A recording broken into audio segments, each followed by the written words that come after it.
Okay, fantastic. Good morning, Dr. Dave Hatfield. It's really great to have you with us. Let's grab our seats together. This is our second of two services today, so there's plenty of time afterwards for coffee, inviting some people into your home if they don't have a space to connect with people today. Maybe they don't have loved ones or friends or family close by. A really great opportunity to invite them into your space and share that. It's the spirit of the day. But then, Dr. Dave Hatfield, can I ask you to open up a Bible with me to the second half of your Bible, the New Testament, the longest book of the New Testament, the book of Romans. Here on Resurrection Sunday, we want to speak from and about the book of Romans chapter 6. Keep your place there. We're going to get to it a bit later in the sermon. I want to first, and because it is Resurrection Sunday, foremost, context. I think it's really important here. We started something, I think, really beautiful on Friday. If you missed that, you can catch up on all of our platforms. Really proud of just Sarah and the worship team and everyone involved. It was a beautiful moment. We want to continue that journey today. And as I said, context, because we all know, let's be honest, if you're a Christian here today, maybe not yet, but if you are a Christian, you already know the story. Isn't it true? This Jewish man, he gathers a bunch of followers around the hills of Judea.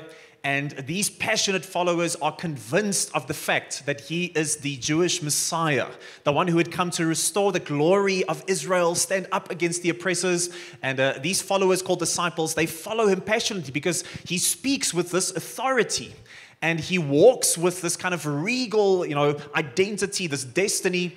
And because of that, because some even come to see him, call him the Jewish king, of course, Rome says, no, we can't allow this. And so they arrest him, they torture him, they whip him, they drag him through the streets, they make this public spectacle of him, and then finally they execute him in a very brutal fashion.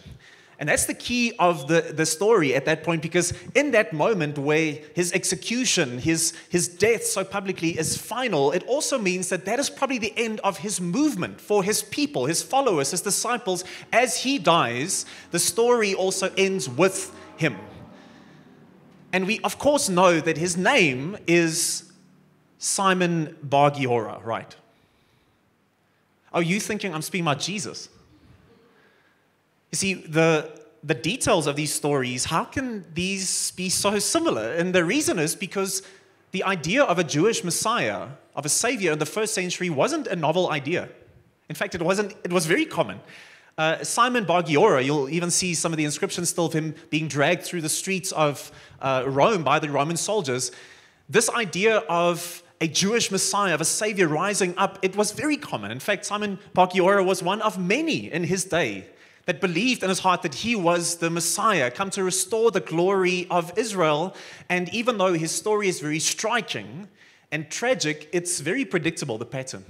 Jewish Messiah rises up, Rome crushes this person in persecution and death, and then his movement dies out. This happened so many times in that first century. And that pattern of the death of the founder, of the vision, of the message, of the movement, and then the death of the movement itself, that repeated over and over again. Unless that isn't the end of the story. Unless after the arrest, unless after the brutal torture, unless after the public death, unless after the grave that is so secure, unless after all of that, something unthinkable happens. Something nigh impossible happens. Something that no one had categories for in the first century, resurrection. Then the story doesn't come to an end. Because here's the thing.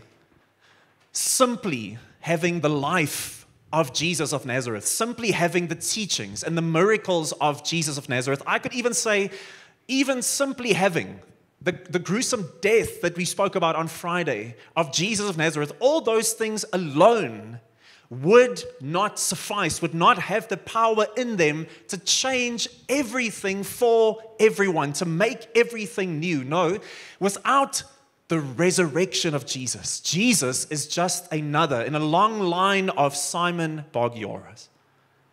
But because not only the life and the death, but because of the resurrection of Jesus on this Sunday, this Resurrection Sunday, everything was now different for everyone. In the moment of greatest need, in the most hopeless of moments, hope suddenly just broke in. In fact, this is what J.R.R. Tolkien, the author of The Hobbit and The Lord of the Rings, he once gave a public talk speaking about the nature of what a good story is. And he's, someone having written some of the best-selling works of all time in human history. He knows something about a good story. And he says what every good story needs and has is what he coined the term, it needs a eucatastrophe, he called it. It's a good catastrophe. It's a beautiful catastrophe. It's that moment in the story when everything seems hopeless and dark and broken, then suddenly rescue comes. Suddenly hope breaks in, and it just brings tears to the eyes of the reader. Suddenly, eucatastrophe. And he says, for instance, so in the case of Lord of the Rings, many moments like this, but at the end of the Return of the King, you have Sam and Frodo lying on the slopes of Mount Doom. This terrible journey has been completed. The ring has been destroyed, but the two of them are lying there, and it is hopeless. They're about to be consumed by the fires of this mountain. As Frodo says, we are at the end of all things. All the categories of life for them had been broken, and this is it. This is the end. This is the bottom of the whole story, the end. And then in the dust and the muck of all of that, of the moment of that, suddenly the eagles come. And they are taken up and they rescued. Suddenly at the very end of all things, at the brokenness and the mouth of defeat, snatched away, hope comes. It breaks in. Rescue. Eucatastrophe.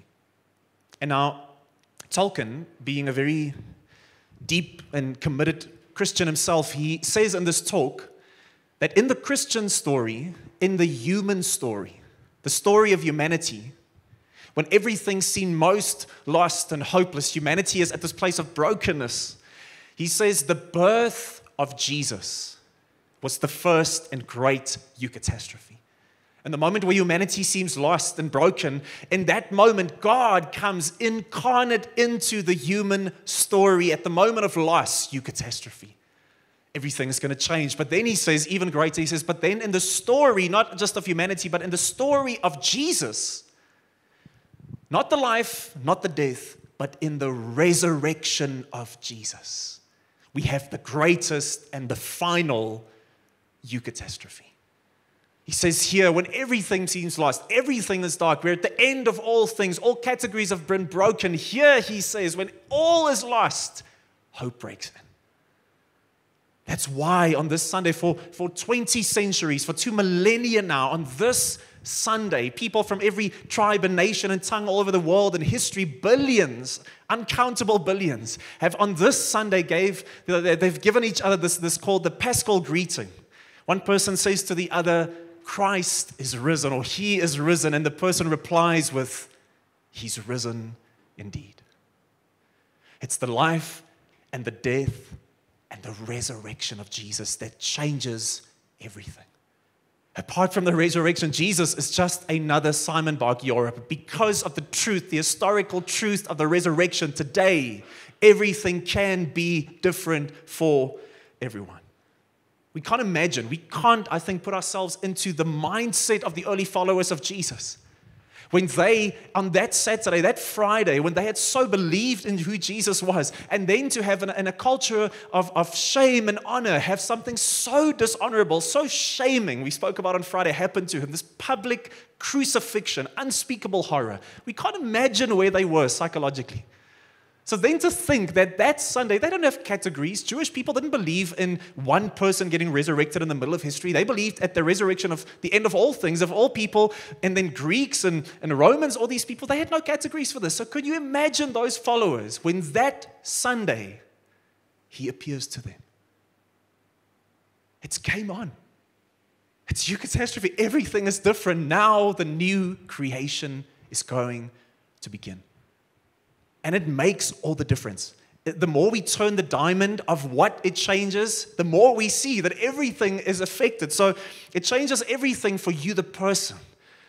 In this moment, Matthew 28, when the first ladies arrive at the grave, it says that one of the angels told them, don't be afraid, because I know that you are looking for Jesus, who is crucified. It's the end. But He says, here it is. He's not here. Because He has risen. And then listen to this detail. It says, just as He said.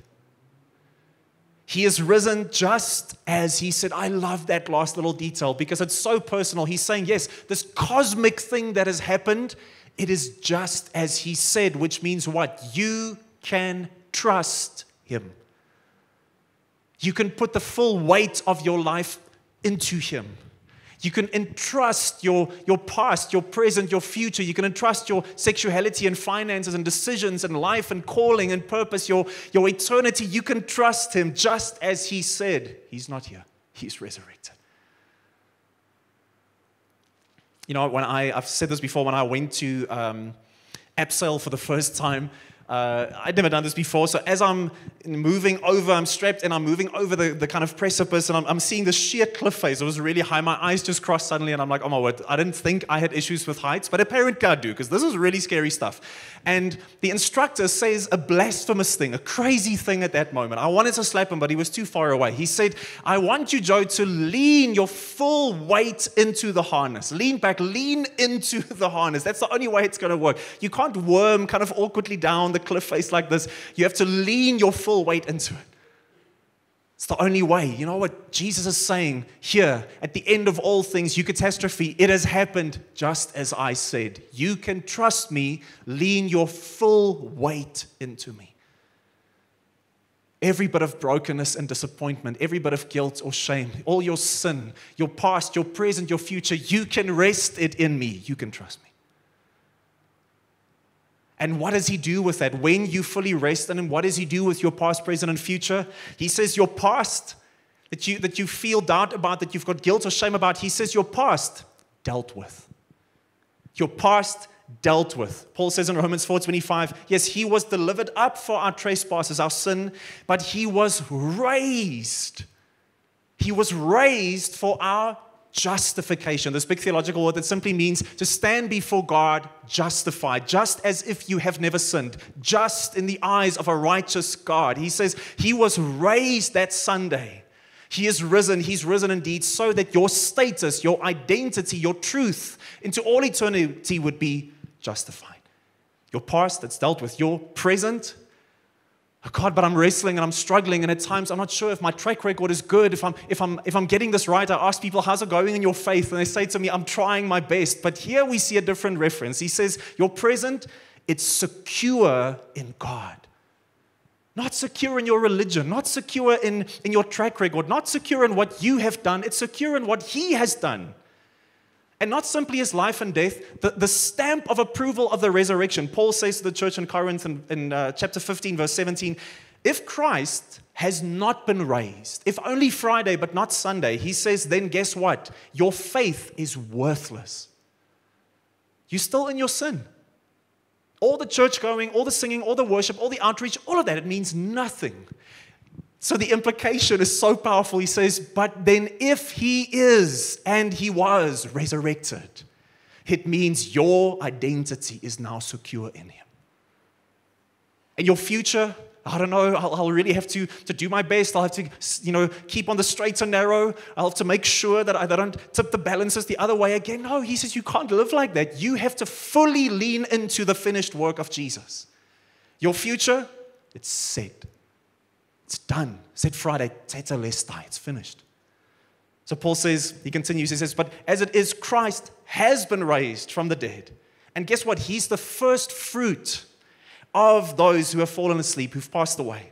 And just as in Adam and sin all die, so also in Jesus, if you put your faith in Jesus, trust in him, you will be made alive.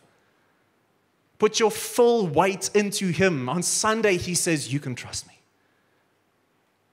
And everything changes. Your sin forgiven. Relationship with God restored. Your future set. Your calling as a human being, it's been restored. The enemy's effect on you, nullified. The sting of death that hangs over every human being, it is no more for you who are in Christ. The love of God, it will be with you forever. You've been brought into this eternal, multinational, multi-ethnic family.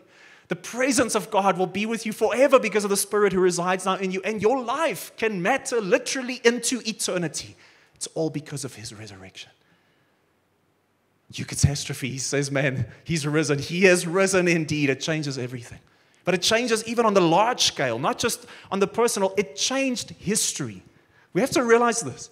It changed all of history. It changed the disciples. These are all historical things that historians have to wrestle with regardless of their beliefs. The disciples, we know before this resurrection, they were a bunch of timid and uncertain young people. Men and women, most of them unschooled. They had no, political power and might. They were up against the Roman Empire as a bunch of little house churches. And yet, after the resurrection, these young people become these bold movers and shakers, some of them willing to go and die for their faith. Shameful deaths in an honor and shame culture. What changed? The resurrection changed them. Not just that, the message changed. Now, all these politicians and revolutionaries like Simon Bar Giora, all these people over time, the last many millennia of human history, all these people, their message lives forward in the mouths of their followers.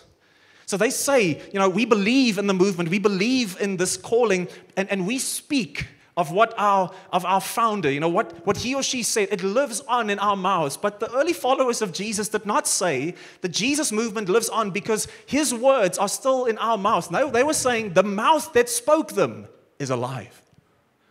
No one had ever said something like that. It was crazy. The Romans said this is a stumbling block. The Jews said this is nuts. The Greeks said this is category breaking, but it was true.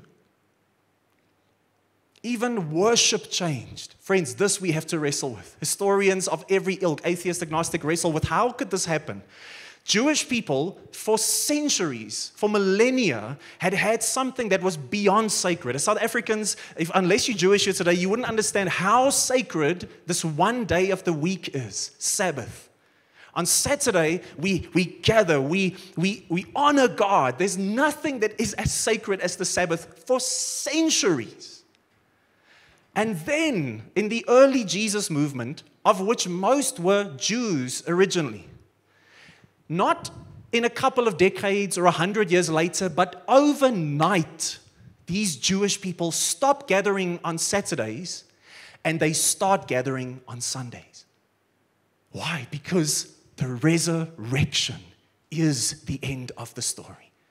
What God had promised in the Old Testament has now happened. The new creation has begun. How could you get people that had such a deep sacredness to change millennia of culture if he was raised from the dead? But even preaching changed. It's not as if the early church, we know this again historically, it's not that they were primarily saying, man, look at the life of the man. Look at the words of the man. Look at the community that the man has brought forth. They said squarely, the preaching of the early church, you can read the New Testament, was all about this, the life, the death, and most certainly, here's the point, the resurrection of Jesus. That is what changed everything.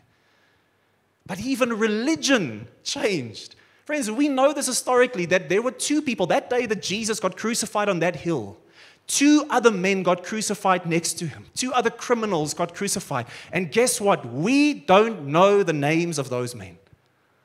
We don't know them. They are lost to history. There is not a single person alive today or has ever been that has put their allegiance into the hearts of those men and said, these two, this is my life, this is my movement, this is my future. We have lost those men to time, and yet the one in the middle, he dies exactly the same death historically, like thousands who were crucified at that time. And yet that man in the middle, billions have over the last 2,000 years said, that one in the middle, he's God. I trust him with my life. Everything. You don't have to trust in me today. You don't have to trust in Doxa Deo today. You don't have to trust in religion today. You can trust, put your full weight into Jesus. He says you can trust me. But it's not just zooming all the way out. Yes, history has changed, but here is why Sunday is so powerful. Because yes, everything changed for everyone. Even history was changed, but here's the question that we need to answer today on Sunday, is has everything changed for you? That's the question. During Jesus' ministry, in John 11, there's a moment where he brings back to life one of his followers and friends called Lazarus, and he speaks to one of his sisters, and he says to her, I am the resurrection and the life. And the one who believes in me, even if he dies, he will live. Everyone who lives and believes in me will never truly die. And here's the question. Look at how personal this is. He asks her, do you believe this? Do you believe this? Friends, not do you agree with it historically? Not were you raised in it culturally? Not have you heard it many times incessantly? The question is, do you believe it personally? Has it changed you? Has it affected you? Because here's the truth. History attests to it. And billions have bled for it. And the world has been transformed around it. But the question is for us this morning, do you believe it? That's why the theologian Thomas Merton, he so famously said, a saint, a Christian, is not someone who is good, but it's someone who has experienced the goodness of God. Can I ask you today, on this Resurrection Sunday, have you been captured by the eucatastrophe of Jesus? Have you been resurrected in your heart and soul by the goodness of this God? He's not tolerating us in the cross and resurrection. He's lavishing his love over us. And that's why Paul, he goes on. Let's get into Romans. He says, I want to consider what are the implications. The early church, no one in the first century, whether enemy or friend of Jesus, argued if the grave was empty. They argued as to why. The Christian movement was trying to wrestle with, man, what are the implications? If this is true, what are the implications? All of the New Testament is basically wrestling through the implications of what Jesus did. And so here, Paul, in one of these moments of implications, he says in Romans 6, we started on Friday with this, he asks then, well, if the resurrection is true, verse 1, what should we say then? Should we continue in sin so that grace may multiply? Absolutely not. And listen to this. How can we, if you're a Christian here today, how can we who died to sin? On Friday, we literally took those statements that you wrote down, this is the old me, and we quite literally buried them in that grave there. How can those who died to sin, how can they still live in it? Or are you unaware that all of us who were baptized, submerged in Christ Jesus, were submerged into his death? How powerful imagery is that? He says you were submerged into Jesus, into death. So what he's saying there, well, what do you think he means when he says die to sin? That's a radical statement. Let me tell you what I don't think he's saying. I don't think he's saying there are degrees, there are levels to this game of deadness. Right? You know, some of you are sort of dead, mostly dead, on your way to be fully dead. No, it's not how it works. You're either dead or you're not dead, isn't it? It's like, Ahmed the dead terrorist. It's not a flesh wound. Either you are dead or you're alive. He's saying if you're a Christian, if you are a follower of Christ, you have been placed within the death of Jesus. And the old you, as you buried it on Friday, is dead. It's like those mafia movies, the mafia boss who someone betrays him. And he says to the family, he says, that man is dead to me. He's dead to me. Right? That's how it is. God is saying in Jesus, for those who are in Jesus, you and sin, you're dead to it. There's no category for sin. Am I saying that you can't sin or that you can't stumble or struggle? No, I'm saying that. What I'm saying is the category of sin and your identity is no longer the same thing. Friends, hear this. The resurrection today means that God did not come in Jesus to manage sin in your life. He came to give you a fundamentally new identity. That's what he came to do. Categorically new. You're dead to sin. So he continues, he says in verse 4, therefore, we who were buried with him by baptism into death, in order that just as Christ was then today, Sunday, raised from the dead by the glory of the Father, so we too, look at the association, we too may walk in newness of life. Paul uses that word, baptizo there, baptism, to simply mean to be submerged into. So when you are eating, Oma biscuit and you're dipping it into your coffee, that's what you're doing. You're baptizing it in these words. You're deeply drinking in the coffee, baptizing, fully submerging. If you've got strong fingers, you can even like the coffee, you can dip it in fully.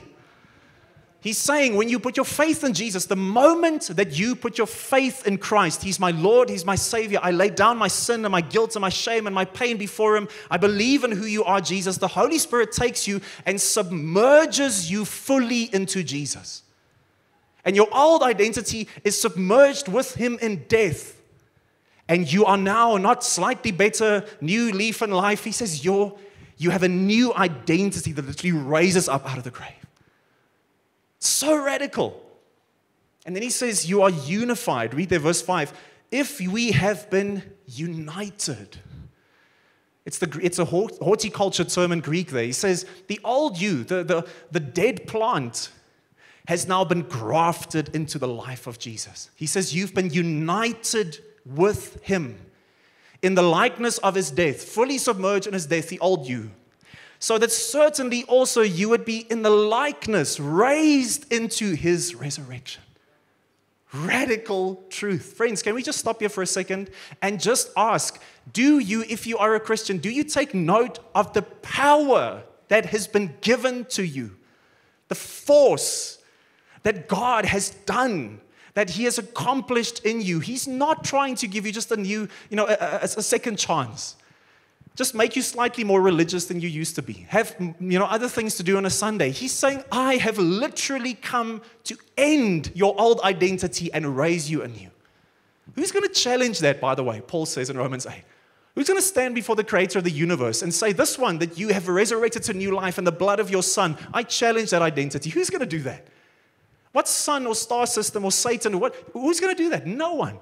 Before God saying, this one is mine, son, daughter, renewed, restored, justified, mine. Do you realize what that means for you? Some of us want so little from Jesus. We're asking God, just a little piece of my life. Just please, just forgive me. Just don't let me go to a bad place when I die. Friends, Paul is saying, in Jesus, all of that and much more is already true, but that's just the beginning. He says now we are going to walk in newness of life. As Alan Platt will always say, identity precedes activity, a new identity so that you can walk into eternity with a new identity. New creation begins tomorrow morning on Monday.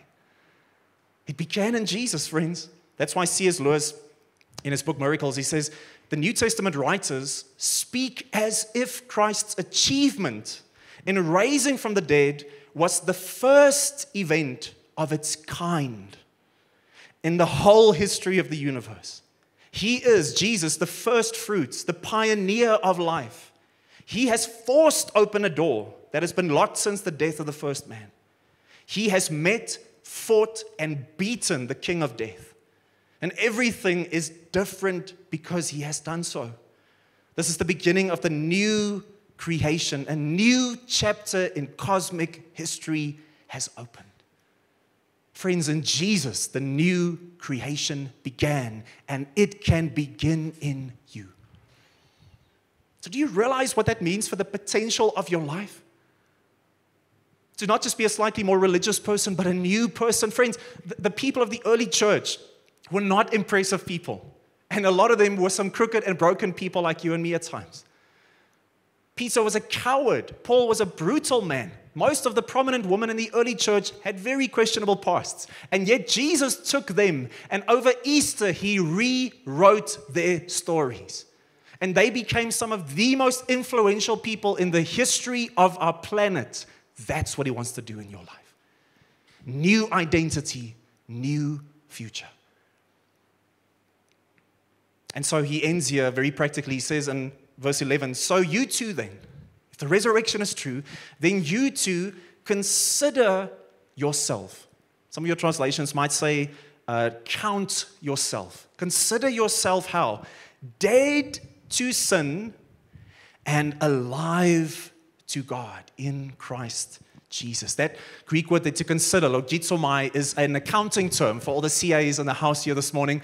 And he's basically saying you need to count one thing as if it is another. That's pretty confusing, isn't it? It's almost like the Joker card when we started playing cards with our youngest, Mia. The Joker card tripped her up. She was like, I don't understand how this card it can be any of the other cards. How does that work? Like you're supposed to count this card as if it's this card. How does that work? What black magic is this that you're teaching me? But that's what it is. It represents, and this is what it's saying. God, in what he's done in Jesus, for those who put their faith in Jesus, he says he looks at you and logisomai. He counts you in your faith as righteous. Not struggling, not getting there. One day he says, I count every medal on the chest of Jesus as who you are. The accomplishment, the fully finished work, the closeness with the Father, all of that is counted, logisomai, as you. And now I want you to grow every day, week, month, year, decade, in and out. I want you to grow in daily. In the mornings and the evenings, you need to logisomai. You need to count yourself. Identity, dead, the old me, risen to new life. And some of you are like, but the issue is, I don't feel very new, to be honest, at times. I mess up a lot. Alan would also often say, all of us are 5 minutes from stupid. Isn't it true? I think I'm 2 minutes from stupid most days. I mess up all the time. I falter and fall all the time. But here's the point. If you say, but I don't feel this newness just yet, guess what? When I say that and you say that, we're missing the point. Because the point is not that this is some mantra that you need to say in the mirror every day. Okay, I'm new, I'm dead to the old, I'm new. And then eventually it's going to, in some magical way, take over your life. No, this is a truth that you need to grow deeper into. And we say, but I want the feelings and then I'll believe. And here Paul is saying, no, as you believe, the feelings will come. As you logitsomai, as you consider, as you truly grow deeper and deeper into who you are in Jesus, the activities will follow the identity. This is not what you're aspiring to be. If you're in Jesus, this is who you are.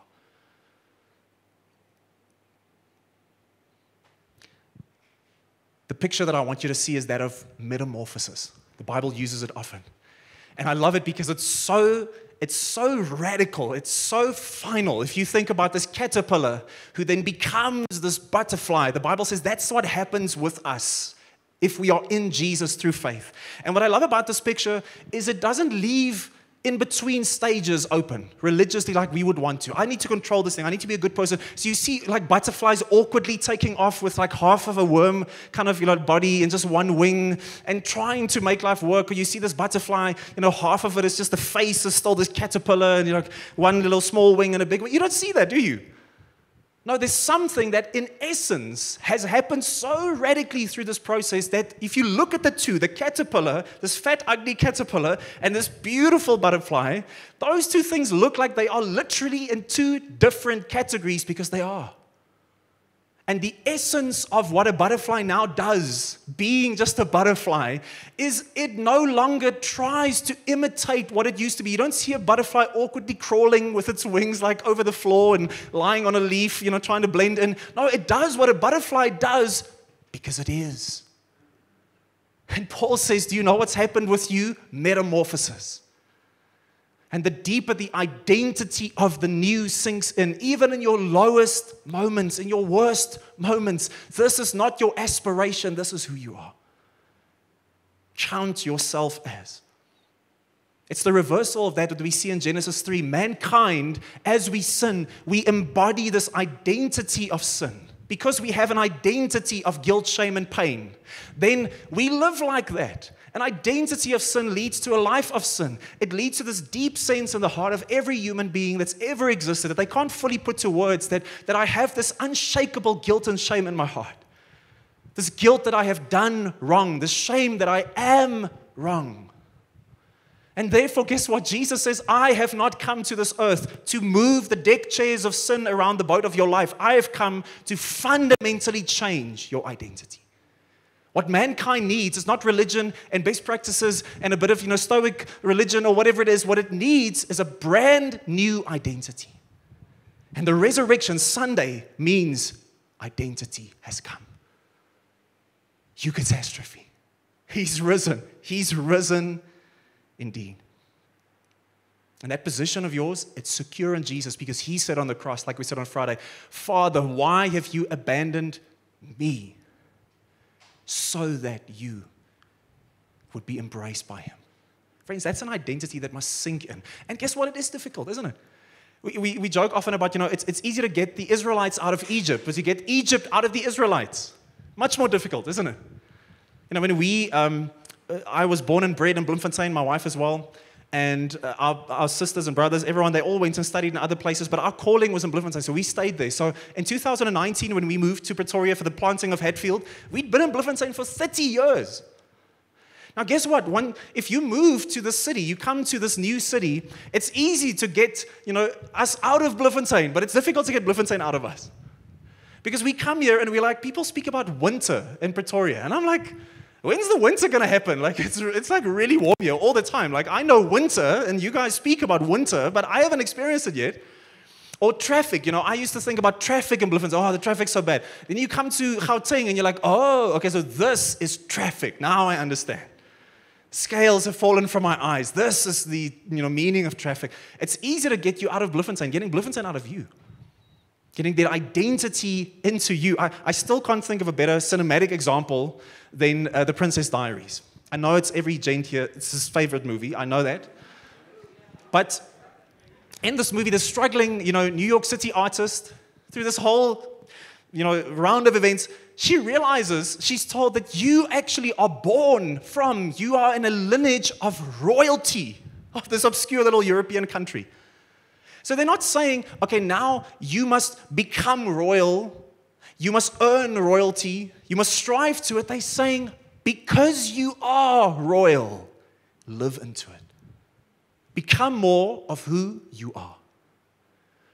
It's easy to get the one out of the other, but here it says, no longer Bloem, but Logiso my Pretoria. No longer the struggling New York City artist, but Logiso my royalty, European royalty. It's no longer the old you that's dead. You are new in Jesus.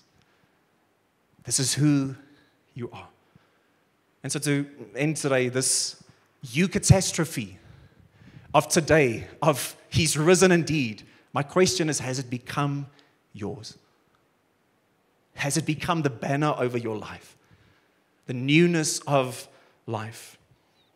Because what we're going to do now is what we did on Friday and continue and finish up this journey. On Friday, we read from Colossians 2 that says, when you were buried with him in baptism.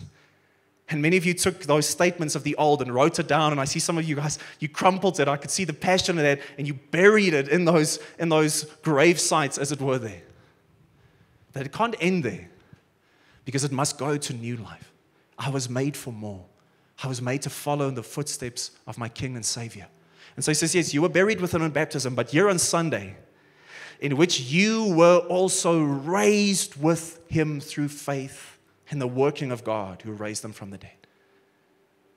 In that moment, there is a new identity. Maybe that identity says, this is who I used to be, it's buried, but now I am faithful. This is who I am. Maybe it says, I am made whole. Maybe it says today that I am the beloved of God. I'm not striving to be it, that's who I am.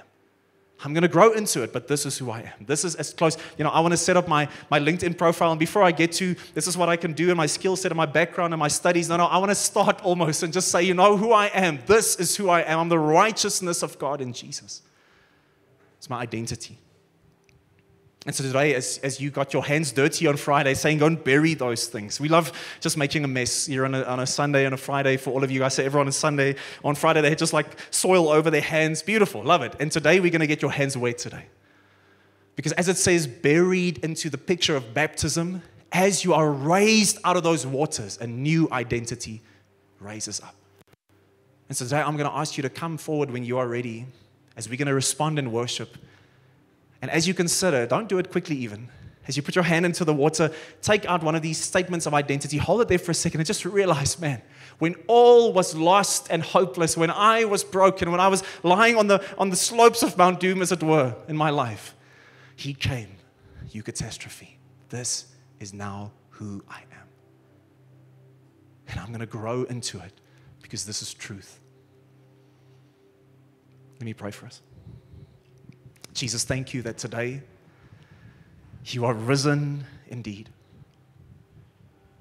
And may the full implications of that, God, may it just capture our hearts again today. May anyone who's never come to faith in you today experience new life. But also for every person who is a Christian today, may they just experience this renewed sense of identity in Christ. May you do this in us, Holy Spirit. Amen.